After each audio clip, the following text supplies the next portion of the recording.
Thank you for standing by, and welcome to the NASA Crew-10 Mission Overview News Conference.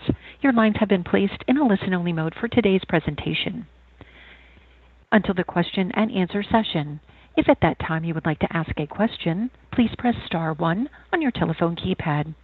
The call is being recorded. If you have any objections, you may disconnect at this time. Please continue to hold. Your conference will begin momentarily.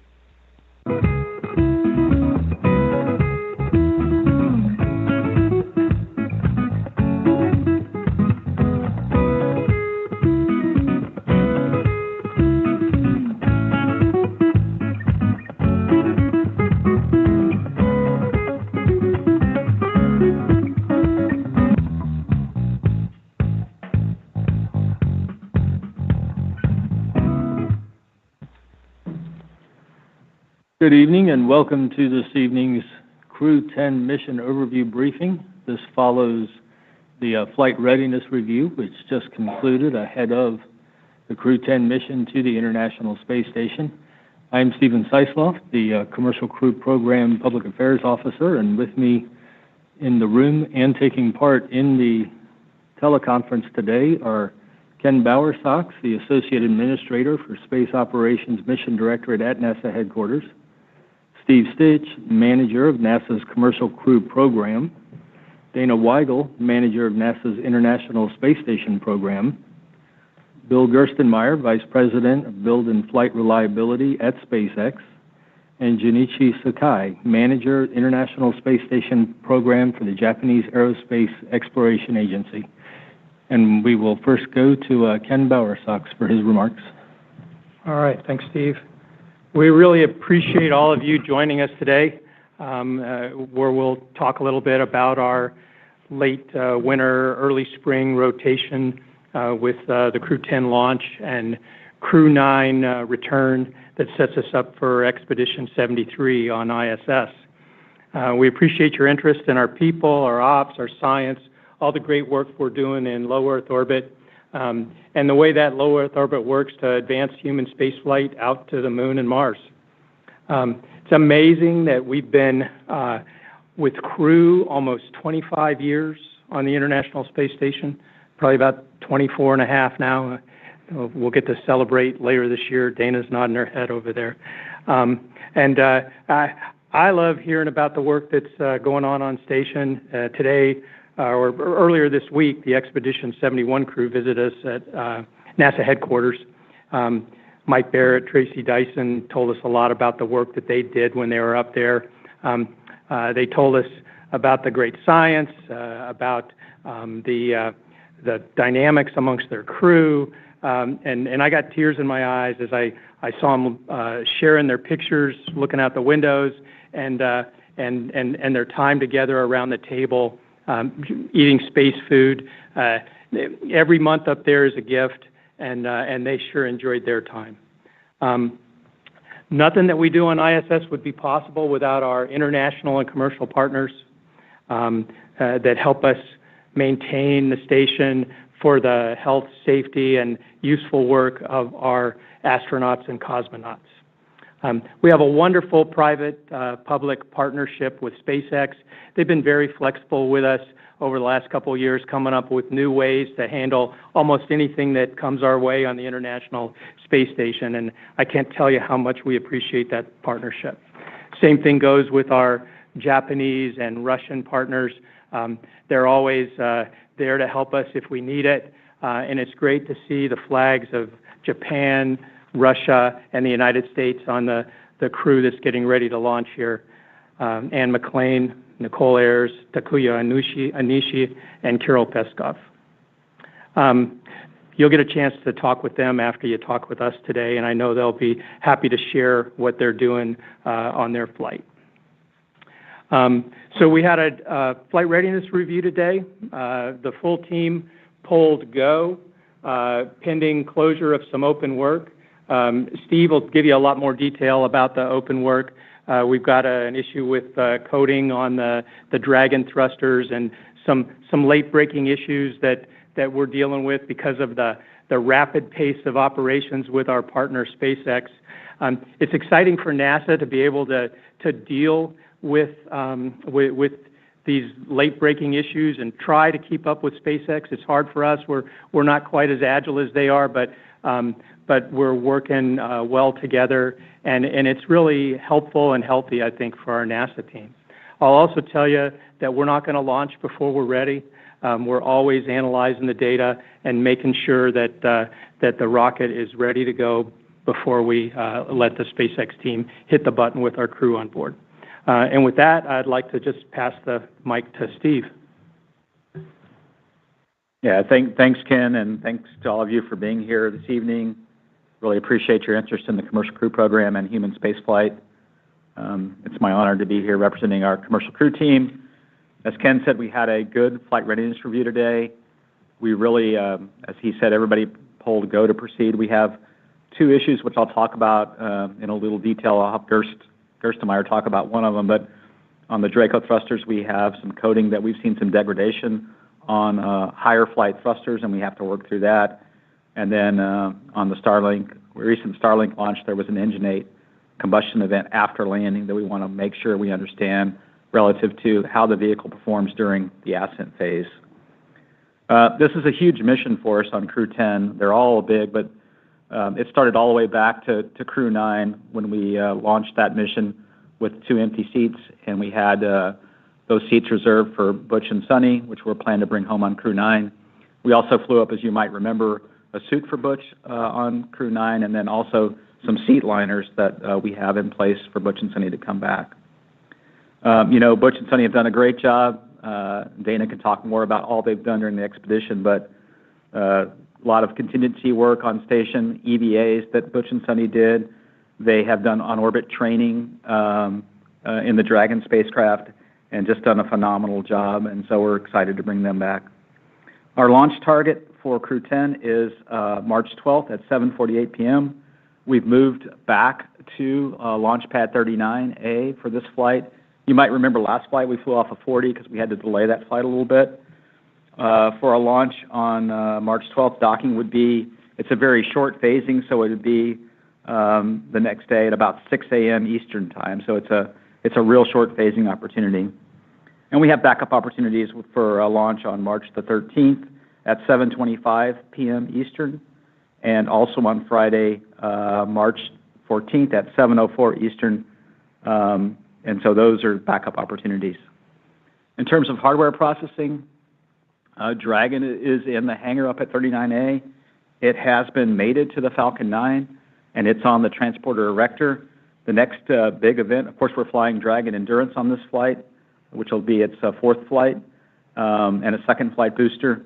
We'll roll out to the launch pad tomorrow night is the plan, and then we'll get into our normal static fire and dry dress operations. Those will be on Sunday night, and then we'll get into the LRR. It's been an unusual flow in many respects. One of the things that we did on this flow is we swapped Dragon capsules late. We swapped over to the Dragon Endurance vehicle. Instead of flying a new capsule, that new capsule had a little bit of problems in production. And so when we looked at where that vehicle would be, we accelerated the launch from what would have been a late March timeframe into the March 12th timeframe with a Dragon vehicle Endurance, which had flown. Now it'll be its fourth flight.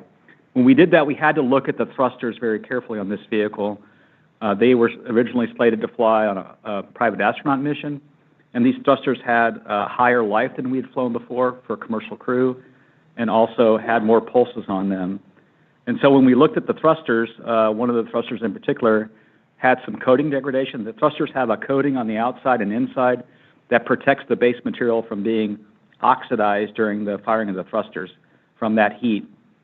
So we removed what we call quadrant 3. We removed that whole cluster and had one of the thrusters off there. And then that thruster with the coating degradation, we've had to look at that a lot more carefully. There's 3 other thrusters on this vehicle that have a little bit of coating degradation.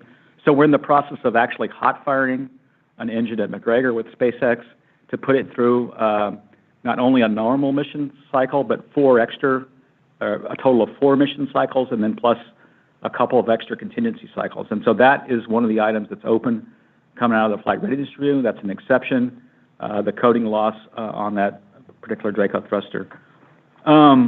We have some new items also for Crew-10. For the first time for crewed missions, we are moving in commercial crew over to the Pacific coast. Now, we're looking at flying that on a cargo mission beforehand, but it's a huge amount of work to move over to the Pacific coast, and we're doing this so that we can deorbit with the trunk and put the trunk in a very tight window in the Pacific Ocean. We had to establish new landing sites on the West Coast, do staging areas, look at the medical facilities, obtain support from other government agencies, including the FAA, and we had to also look at the engines, the four forward bulkhead Draco engines that fire for a longer amount of time. Normally they fire for about 17 minutes, they fire for about 24 minutes. This capability is in the flight software in Dragon, and we'll finish up the cert on that before we actually use that capability for landing, but that allows us to land at either the current landing sites or the Pacific landing.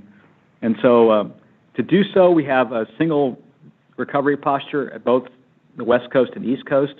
We'll have one ship on the Gulf sites for Crew-9 return, and then one on the Pacific coast off the coast of Los Angeles for the Pacific recovery. Crew-9 will land, will be our last flight planned to land back on the East Coast, and we plan to use the Gulf sites for those. We've added a new landing site called Tortuga for that, and we're really looking forward to using that site if we have to, and we added that site in order to mitigate potential weather delays. We also are going to fly what we call an energy modulator upgrade on the parachute system. So the energy modulator, think of it as like a spring device that absorbs the impact when the drogue pulls out the main parachutes. We're going to fly that upgrade for the first time on our crewed mission. We have a little bit more work to do coming out of the FR to close that up. We did extensive testing at the Langley gantry facility on that new energy modulator, and we also flew it on a cargo flight. Dana helped us fly it on CRS-31. On the Falcon 9 side, we have I'll let Gerst talk a little bit about Starlink, but we have a few things that we're working on that vehicle as well. We have had on the TVCs, thrust vector controls on the engines. We've seen some FOD. SpaceX identified this well before our flight. So we swapped engine actuators on Engine 1, Engine 5, and Engine 9. We had to work through those swapped actuators and get flight rationale for flying those. So we did that, and we also we have new actuators on the MVAC engine on the second stage to handle the servo valve FOD issue. We also worked through some quality inspection misses on some hardware for Falcon 9. SpaceX did a great job of flagging this potential issue and did a scrub of all their quality inspectors across all their Falcon 9 vehicles, all their flights. We went through that with our vehicle and our hardware, and we were able to conclude that the hardware is acceptable to go fly. So overall, we're in pretty good shape. We have a couple of issues that we need to go work through. Every FR is a bit like this, where we have a couple late-breaking issues that we've got to work through. We'll go do a dry dress of the Dragon and static fire, get the crew in Dragon, get it checked out, and then also do a static fire, which will help us understand our engine performance, and then we'll go fly when we're ready. And with that, I'll hand it over to Dana. Thanks, Steve. And thank you all for joining us today and for your interest in both Crew-10 and in the ISS mission. With Crew-10's planned launch on March 12th, that'll put docking to the Node 2 forward port on March 13th around 10 a.m. Eastern Time. After Crew-10 arrives, they'll do 2 full days of handover with Crew-9. That'll include safety-related items and also overall familiarization on board space station. Of course, after that, Crew-9 will undock and then return home. So for a March 12th launch, Crew-9 undock will be on March 16th. Of course, weather always has to cooperate for that, so we'll take our time there if weather is not favorable. Looking at the activities surrounding Crew-10, there are a number of other mission events in our station plan. Just today, Butch rang a ceremonial bell on board as Sunny handed over the ISS command to cosmonaut Alexei Ovchinin. Last week, the Progress 91 launched from Baikonur, carrying thousands of pounds of cargo on board. That Progress docked to the aft port of the service module, Zvezda, on March 1st. At the end of March, we'll be completing our Northrop Grumman 21 mission, and then the crew will robotically unberth that vehicle from station's Nader port on Node 1, and we'll release it. In April, there's a Soyuz crew exchange, starting with the launch of the 73 Soyuz on April 8th from Baikonur, Kazakhstan. That Soyuz vehicle will be carrying NASA astronaut Johnny Kim. The Soyuz crew will do an exchange, and then Don Pettit will be returning on the 72S Soyuz. Then in mid-April, we'll launch the SpaceX 32 cargo mission carrying critical resupply and research. I do want to briefly talk about our upcoming Northrop Grumman 22 mission, which is planned for June of this year. The station program and Northrop Grumman are assessing potential mission impacts to that NG-22 mission. Following the recent shipment of the Cygnus pressurized cargo module, that's basically the pressurized portion of that spacecraft, the part that opens up to space station. NG noticed that the shipping container that's around that pressurized cargo module had sustained some damage. Our teams are working with NG to follow along with what they learn as they inspect the module, and I expect that we'll have to have some follow-on discussions and assessments to determine if there is spacecraft damage or any impacts to the overall mission schedule for flying that flight. It's a critical resupply mission for us, so as a precautionary measure, we've changed the upcoming SpaceX 32 cargo manifest. We've removed some of the research that we had planned to fly on that flight so that we could add more food, consumables, and additional vehicle spares that were originally manifested on NG-22. We also, as I mentioned earlier, slightly shortened the crew's handover. They typically do a 5-day handover. We shortened that for 2 days just to conserve consumables on board. And what that really does for us is it just opens up more undock opportunities, so we have a chance to find a good weather opportunity for undock to minimize how long we have additional crew on board. Space station resupply and research is pretty complex. It relies on hundreds of vendors across the globe. I am very grateful for the work they do and their flexibility in response to our dynamic mission needs. We're looking forward to having Crew-10 on board. When they get there, they'll be set to support a number of scientific investigations and the exciting missions that will take place during their expedition. And with that, I will pass it to Bill Gerstenmaier with SpaceX. All right, thanks, Dana. Human spaceflight's core to SpaceX's ultimate mission, and flying crews safely is always our top priority. Spaceflight is really hard, and we're learning every day. The more we fly, the more we learn. Crew readiness reviews give us the time to step back for a moment and kind of double check our logic for flight rationale and make sure we're really ready to go fly. I'll talk to you about 2 topics that we discussed during the flight readiness review today. Last week on Starlink G12-20, after successful landing, and off-nominal fire broke out in the aft end of the rocket. It damaged one of the landing legs, which resulted in the rocket tipping over. While it's disappointing to lose a rocket after a successful mission, the team will use this data to make sure that every Falcon is more reliable on ascent and landing for this mission and for every other mission going forward. We got a chance to see how the hardware really performs in an extremely off-nominal environment, and that's a pretty rare instance to get a chance to see that.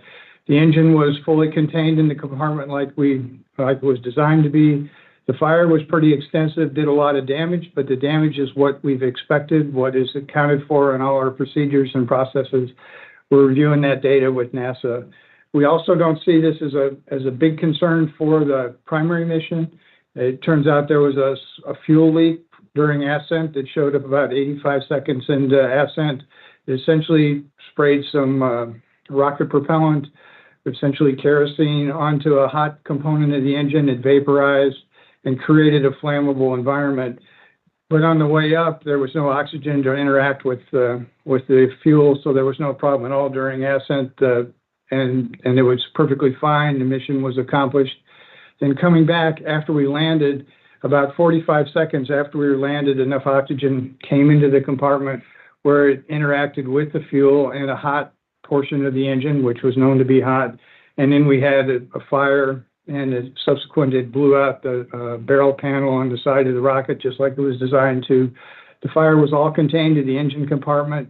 And even if we would have had a problem during ascent, this shows that the fire and the damage would be contained to just a single engine out, which still allows us to accomplish the entire mission.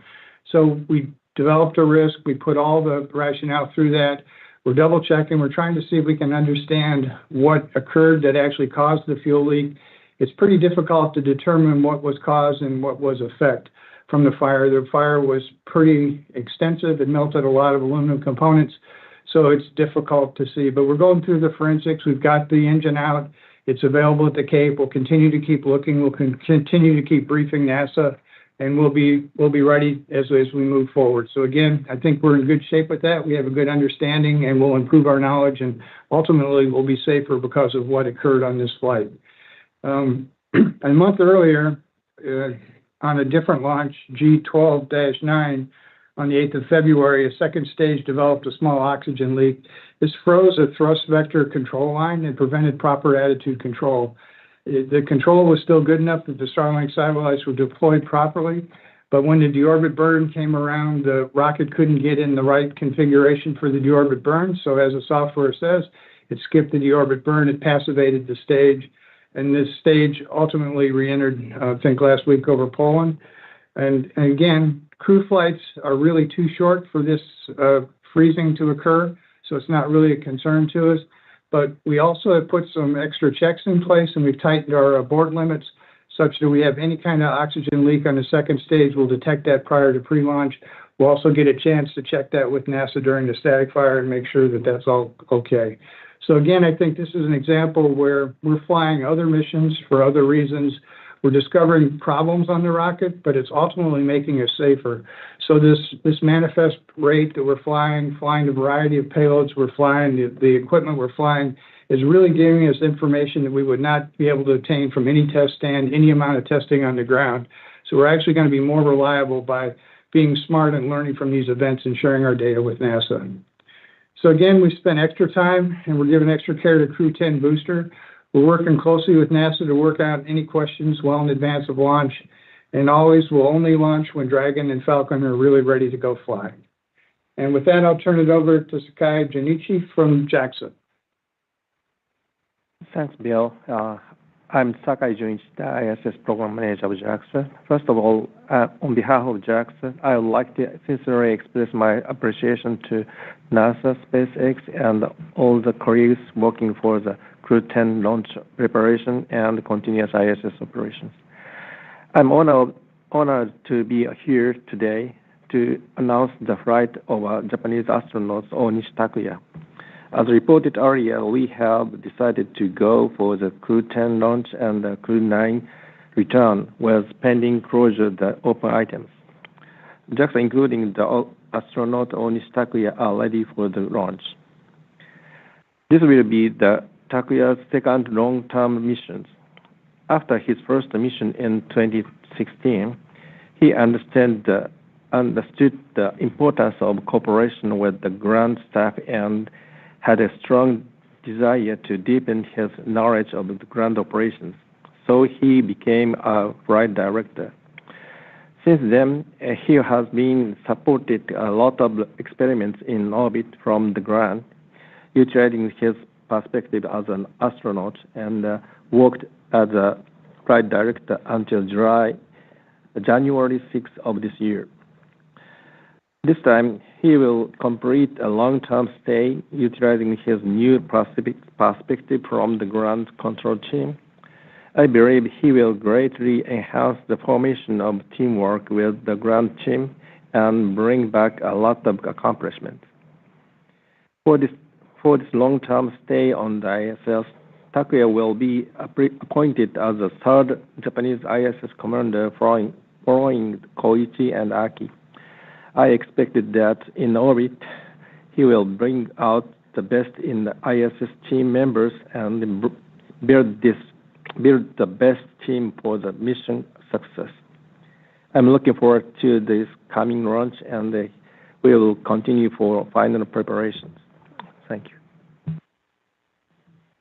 Thank you, everyone. We're going to move to the media questions now. For media participants, it's *1 to get into the question queue. And if your question is asked and you want to withdraw, *2 is the way to do that. We will start with Marcia Dunn at the Associated Press. Go ahead, Marcia. Yes, hi, thank you.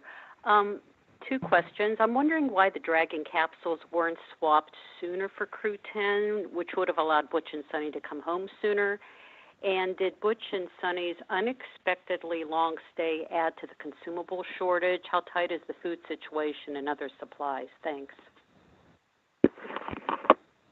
I'll address the capsule swap, and then we'll let Dana talk about the food situation.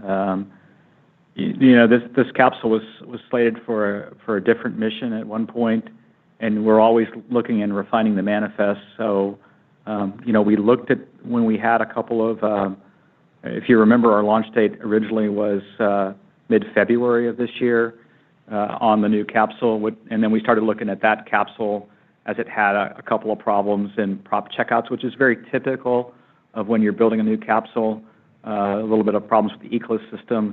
We started looking at that schedule, and at that time, early this year, in late January, that's when we finally decided, hey, we'll move to Capsule 210 on its fourth flight.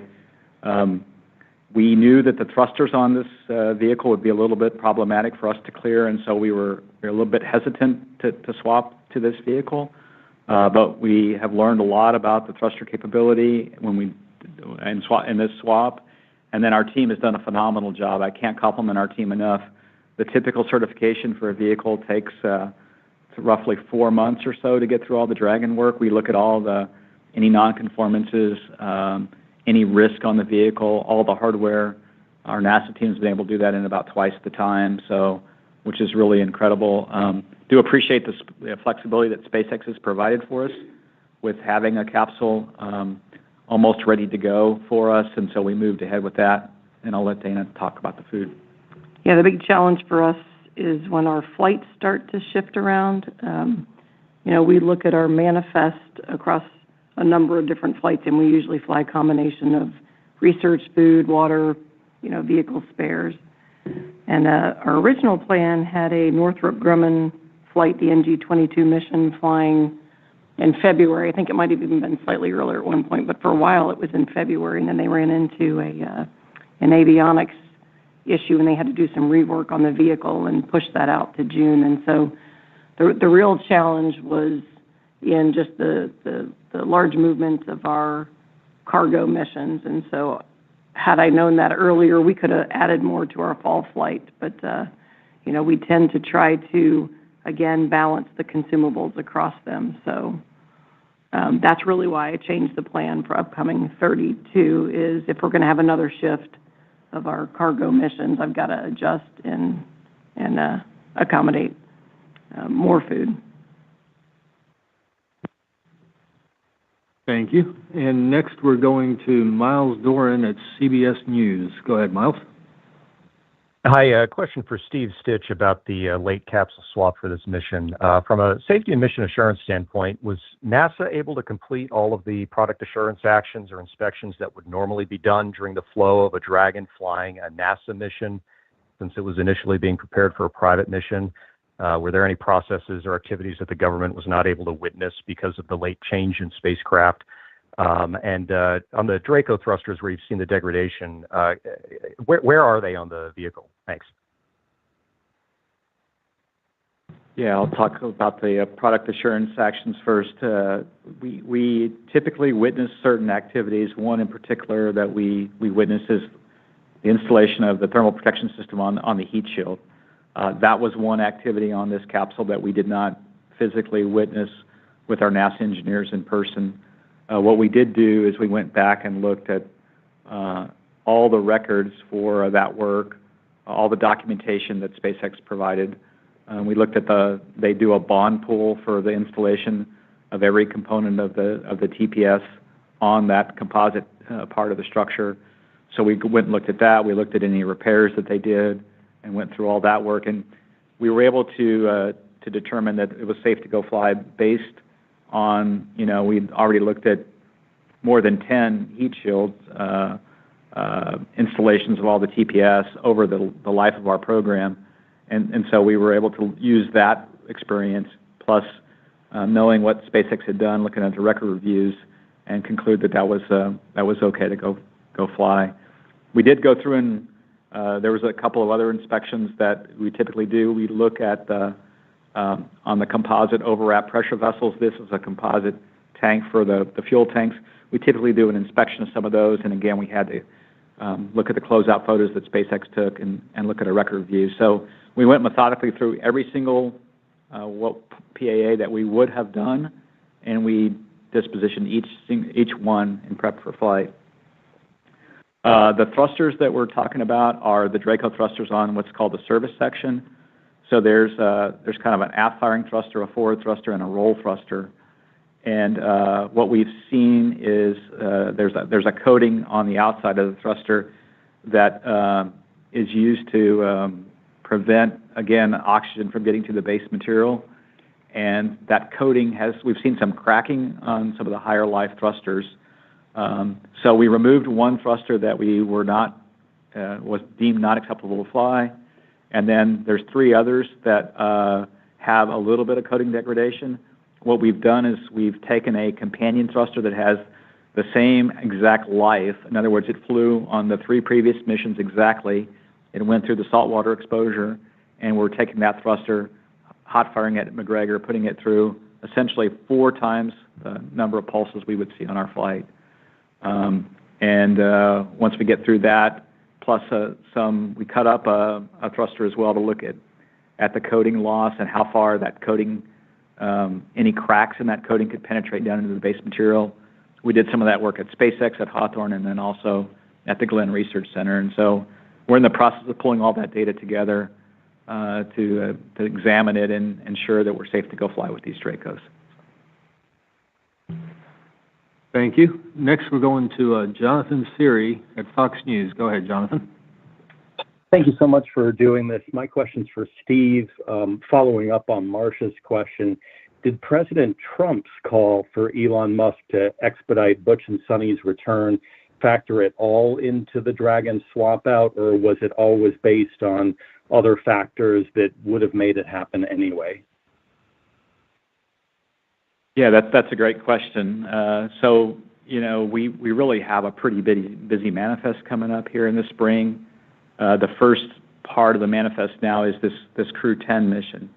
And so if you just kind of look at what's happening at Space Station, we've got Crew-10 followed by a Soyuz handover in April. And then after that, as Dana talked about, there's a critical cargo resupply mission that needs to fly in that late April timeframe. And so when we laid out all those things, we really wanted to get this mission flown before the Soyuz and before we had this critical resupply mission. So in doing so, we looked at the March timeframe. So when could we go fly in March? Well, it turned out as we looked at this capsule readiness, the earliest this mission could be flown was right after the Intuitive Machines mission had freed up the launch pad at 39A. And so when we laid all that out, we ended up with March the 12th. And so it really was driven by a lot of other factors. And we were looking at this before some of those statements were made by the President and Mr. Musk. Well, and this is Ken. I can verify that Steve had been talking about how we might need to juggle the flights and switch capsules, a good month before there was any discussion outside of NASA. But the President's interest sure added energy to the conversation, and it's great to have a President who's interested in what we're doing.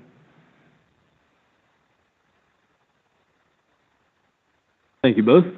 Going to Micah Maidenberg at the Wall Street Journal. Go ahead, Micah.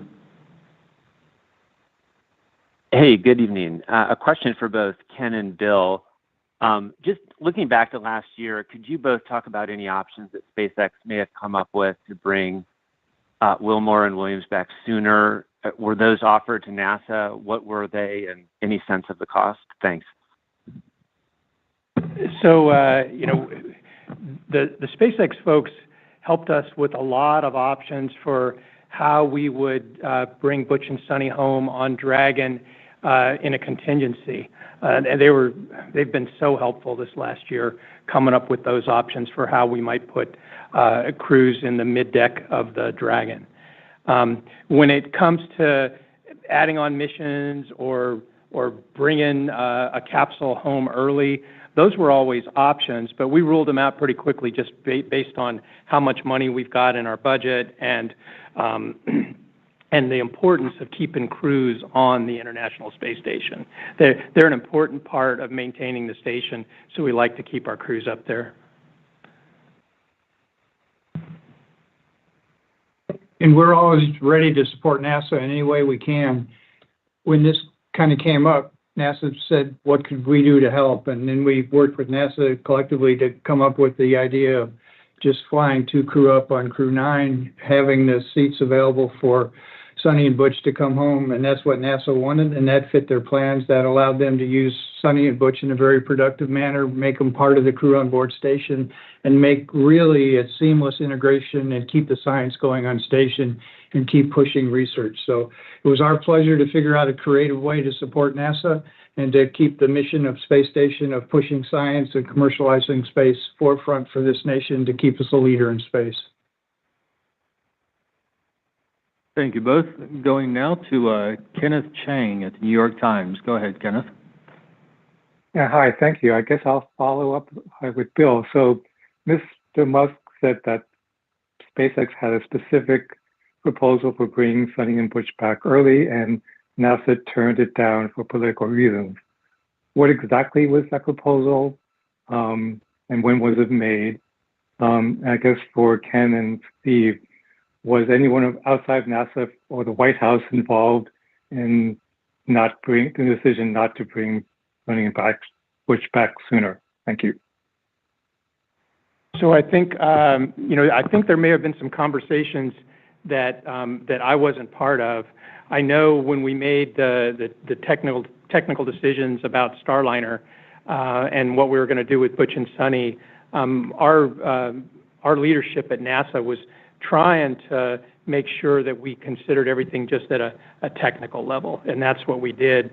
Steve, anything you want to add? Yeah, I would say, we looked at a wide range of options and worked hand in hand with SpaceX to look at what was the best thing to do overall when we concluded that Butch and Sunny should not return in Starliner. And it's very complicated in terms of having the right size seat for the crew members. And so when we started looking at what flight opportunities we had, getting the seat right in the seat and the liner in the seat is important with the suit for making sure that the crew's safe during entry and that when they make contact with the water under the parachutes that they're safe. So when we laid all that out, the best option was really the one that we're embarking upon now, and we did on Crew-9, flying the 2 empty seats, flying a suit for Butch up on Crew-9, and also making sure that the seats were right for Butch's anthropometrics and Sunny's to return them safely. And so it really was driven by that in conjunction with Butch and Sunny being very experienced crew members, and Dana might want to add them to the increment and then make them productive members of the increment crew, which they've been ever since they joined the Crew-9 right after the Starliner departure. Yeah, I will just add that pre-flight, knowing that we were going into a test flight with Starliner and, you test because you want to make sure you fully check out a vehicle and you don't know what you're going to find or learn. That's why you fly a test. We actually had Butch and Sunny go through all of the long-duration space station training well in advance. And when they were assigned, we got spacesuit parts for them. And I actually put them on board many months before they launched. So we had hip pocket contingency plans that would allow them to be long-duration crew members well before they launched.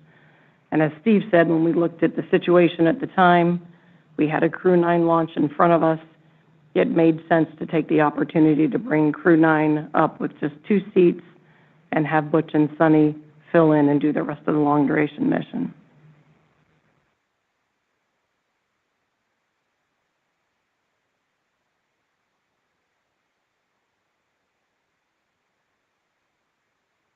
Thank you, folks. Going next to Jeff Faust at Space News. Go ahead, Jeff. Hey, good evening. Question probably for Ken. We heard from the Crew-9 astronauts earlier this week about how busy they are on the station doing science, and the station should be kept going to 2030. Elon Musk has talked about his desire to retire the station as soon as 2027 to focus more on going to Mars. Since Musk's comments, has NASA started or been asked to start any sort of studies about the feasibility of accelerating the end of the ISS from 2030? So right now, we're acting purely on policy guidance that we have in place, and that has us flying on ISS through 2030. That's something that we've negotiated with all our international partners. Of course, our Russian partners still haven't been able to get official approval to extend past 2028. So we're dealing with a little bit of uncertainty officially between 28 and 2030. The key things we have to have before we bring the space station back to Earth are, one, the U.S. deorbit vehicle needs to be on board, and two, we'd like to have another station in place so we can continue our work in low Earth orbit. The work we do in low Earth orbit contributes greatly to our ability to expand humanity from Earth to the Moon and Mars. It's always been an important factor on the International Space Station. We've learned a lot, and there's still some work that we'd like to do in low Earth orbit. So I think we'll find that humanity keeps working in low Earth orbit for a long time to come, and I think it will help us accelerate our ability to go to Mars.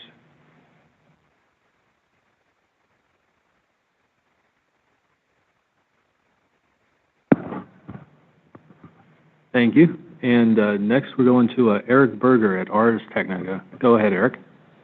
Hi, thanks very much. And just to follow up on Micah and Ken's questions, and I'm sorry to sort of harp on the Crew-9 stuff, but it's the first time we've really had a chance to talk to anyone for a while about this.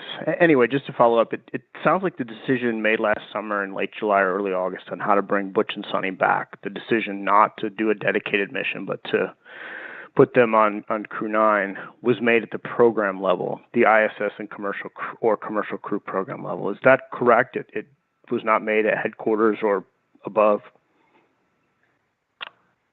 I mean, Dana and I worked to come up with a decision that worked for the commercial crew program and space station, and then we had the flight readiness review process with you and the administrator of NASA listened in as well. So we had a recommendation to the agency and was following the process that we typically use. So.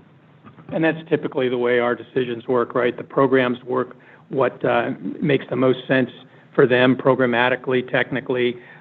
We'll weigh in at the headquarters level, and in this case, we thought the plan that we came up with made a lot of sense, and that especially for Butch and Sonny, we know they're experienced astronauts. They're great in space. We knew they'd be great additions to the crew, and we knew that for most astronauts, spending extra time on orbit is really a gift, and we thought they'd probably enjoy their time there. So we thought it was a good way to go, and for a lot of reasons.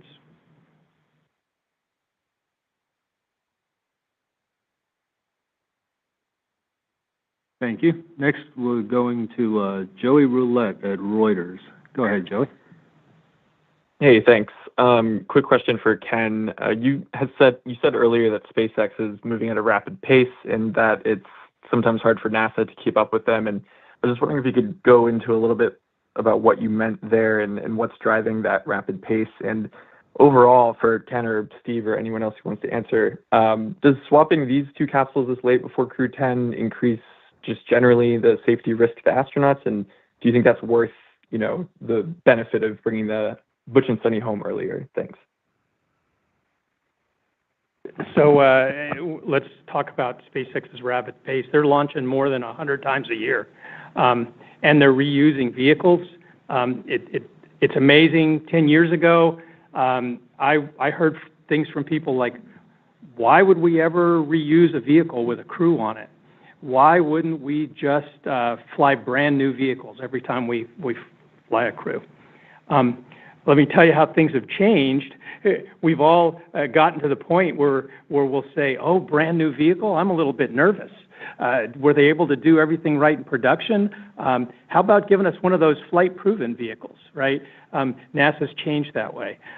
With the number of flights that SpaceX accomplishes in a year, there is a ton of data on all those flights. We love data. We love to process it at NASA, and that's created a lot of extra work for us to go through all that data. But we've also come up with creative ways to deal with the data, and SpaceX has helped us with that.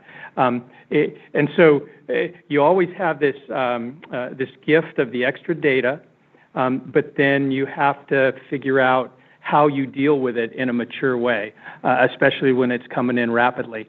And it's been wonderful to watch our team developing that ability. Steve? Yeah, I would say the Falcon 9 flights that SpaceX flies, they fly a wide range of missions, wide range of customers on their flights, and then what they can do is cut in changes on those flights ahead of a crew flight, and so we can watch a change on those flights, see how it performs, try to understand what the risk is of that change. And we have what I would call good fleet surveillance. We sit down every week. There is a review of the previous period of times Falcon 9 flights. We sit in on those reviews.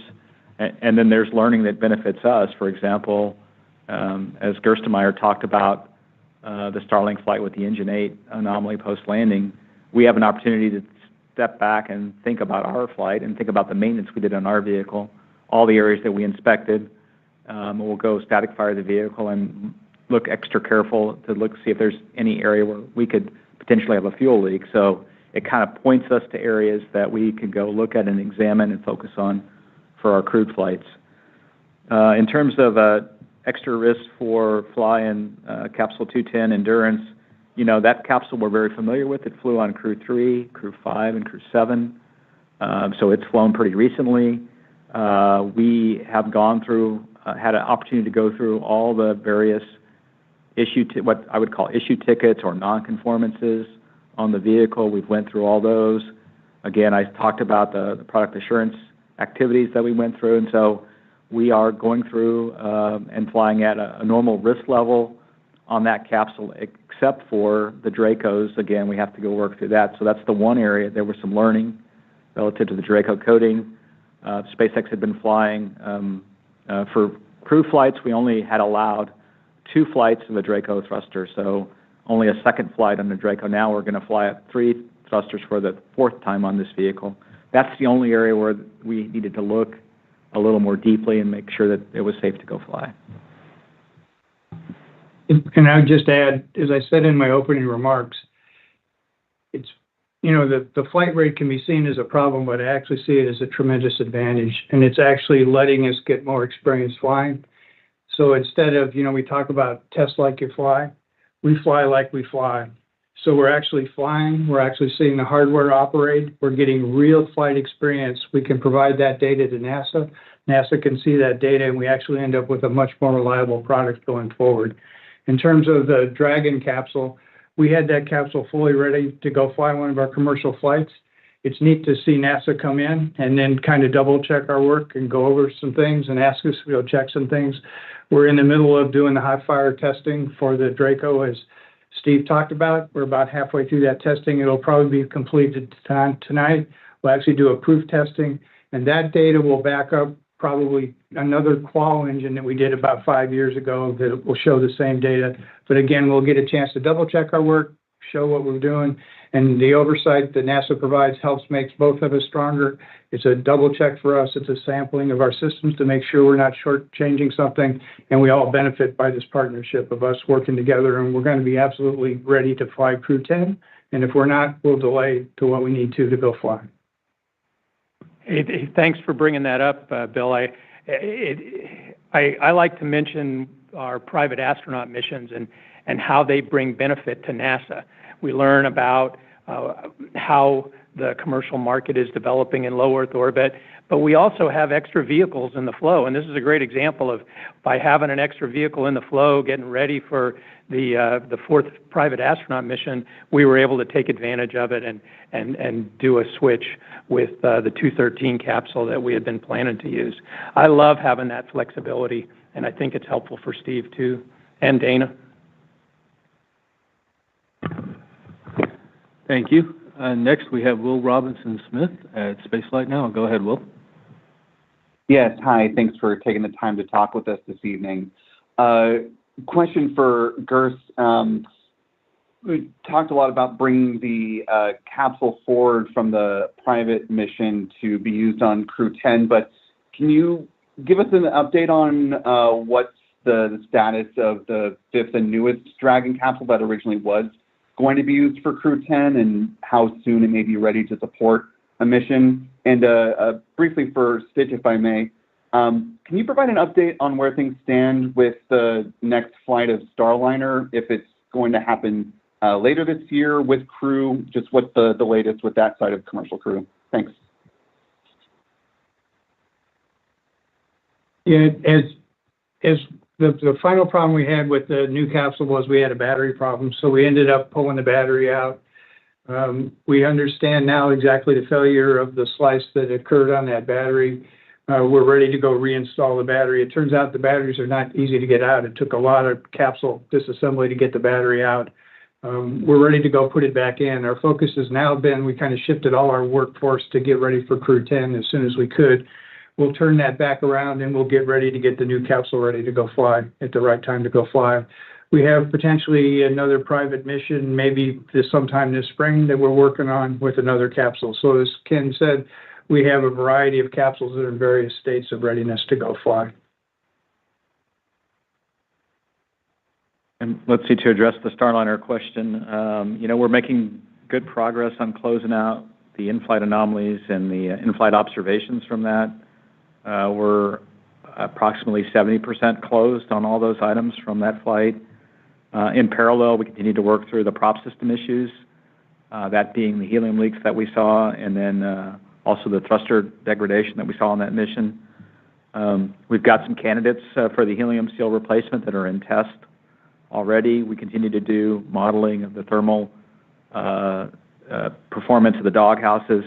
We have a plan to actually take a doghouse and test that out at White Sands later this year. We'll test the one we flew first in a vacuum chamber that we can actually hot fire the engines on that. And then we have some modifications we're going to go fly in terms of some thermal blankets and some areas that keep the OMAC plume from coming back into the doghouse. We'll fly that configuration. We'll collect the data from those two different tests, and then we'll use that to anchor our models. Once we get through those campaigns, we'll know a little bit better what we will do with the flight in terms of when we will go fly the next flight for Boeing. We'll continue to work through certification toward the end of this year and try to, whatever we do, the Starliner vehicle will be crew capable. When we look at the manifest for this year, it's pretty busy in the fall time frame. So Dana's got a pretty critical mission she'll fly on the SpaceX 33 cargo mission, which will be used to reboost station. So we've got to go figure out manifest-wise, where does the Starliner fit? Does it fit best toward the end of this calendar year, the first flight back after CFT, or early next year?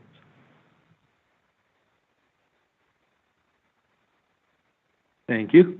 And next we're going to Marina Koren. Go ahead, Marina. Hi, thanks. This question is for Bill. Bill, you work at SpaceX.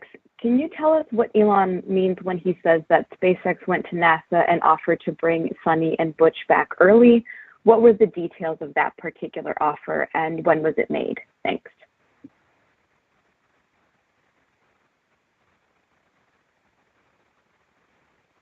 Again, I think, we work for NASA, and we worked with NASA cooperatively to do whatever we think was the right thing.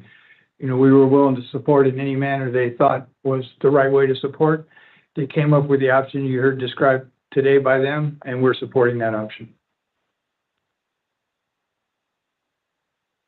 Thank you both. We have time for one more question, and that is Jim Siegel at Florida Media Now. Go ahead, Jim. Hi, everybody, and thanks for taking my question. What are some of the most noteworthy investigations that are going up to the ISS on this particular mission? Thank you. There are a number of things that the crew is going to do. I would say some of the most interesting work is actually in the human realm. We've got a series of human research experiments that are designed to help us further our knowledge for what we need to do for going beyond low Earth orbit. Some of these will be really, really critical for the extra long durations to Mars. We call them CIPHER studies. They involve looking at how our astronauts adapt to spaceflight over differing mission durations. This particular crew will participate in 14 of those studies, looking at different aspects of spaceflight on things like musculoskeletal health, brain behavior, cardiovascular system, vision, some of the things we know that are that change when the crew is exposed to microgravity over a long period of time. And so they're going to be a big help to us in furthering our understanding about what we need to do to protect crew health for those longer duration missions. Thank you so much. That is all of our time. I'm sorry, we do have one additional, sorry about this. We have one additional from Josh Dinner at space.com. Go ahead, Josh.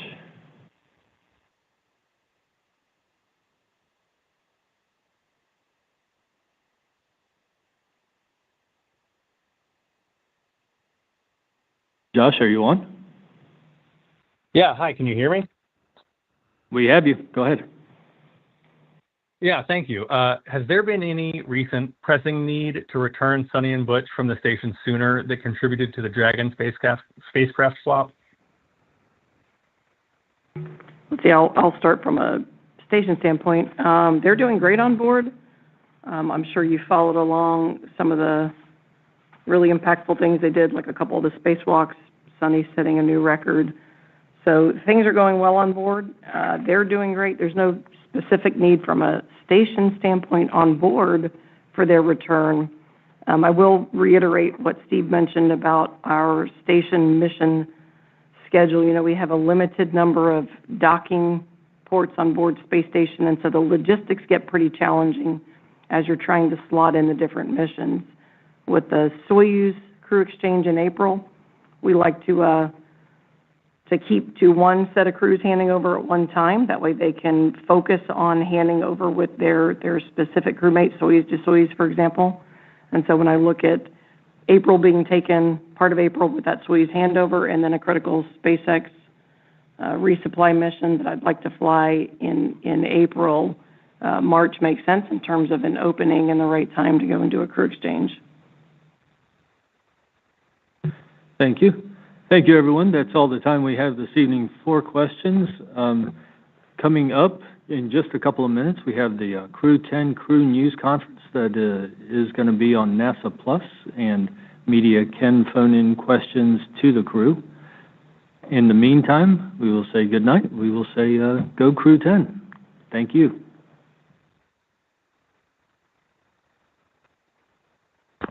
This will conclude today's conference. All parties may disconnect at this time.